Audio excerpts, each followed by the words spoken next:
សេចក្តីប្រកាសព័ត៌មានរាជធានីភ្នំពេញថ្ងៃទី27ខែកញ្ញាឆ្នាំ2025លោកជំទាវឧត្តមសេនីយ៍ឯកម៉ាលីសុជាតាអនុរដ្ឋលេខាធិការនិងជាអ្នកនាំពាក្យក្រសួងការពារជាតិនៃព្រះរាជាណាចក្រកម្ពុជាសូមជម្រាបជូនសាធារណជនអ្នកសារព័ត៌មានជាតិនិងអន្តរជាតិមេត្តាជ្រាបថានៅព្រឹកថ្ងៃទី27ខែកញ្ញាឆ្នាំ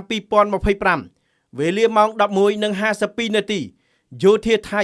បានចាប់ផ្ដើមធ្វើការបាញ់ប្រហារមុនមកលើទីតាំងកងកម្លាំងកម្ពុជាដោយបានបាញ់កាំភ្លើងត្បាល់និងកាំភ្លើងដៃជាច្រើនគ្រាប់មកលើមូលដ្ឋានកងទ័ពកម្ពុជានៅតំបន់អានសេះនៅពេលនេះកងទ័ពកម្ពុជាបាននឹងកំពុងបន្តតាមដានលើការវិវត្តនេះយ៉ាងប្រុងប្រយ័ត្ននិងយកចិត្តទុកដាក់ខ្ពស់បំផុតនិងត្រៀមលក្ខណៈរួចជាស្រេចដើម្បីការពារបូរណភាពទឹកដីកងកម្លាំងរបស់កម្ពុជាសូមបញ្ជាក់សារជាថ្មីនៅការបដិញ្ញាចិត្តយ៉ាងម៉ឺងម៉ាត់ក្នុងការគោរពនិងការអនុវត្តនៅកិច្ចព្រមព្រៀងបទឈប់បាញ់រវាងកម្ពុជានិងថៃឲ្យបានពេញលេញនិងខ្ជាប់ខ្ជួនបំផុត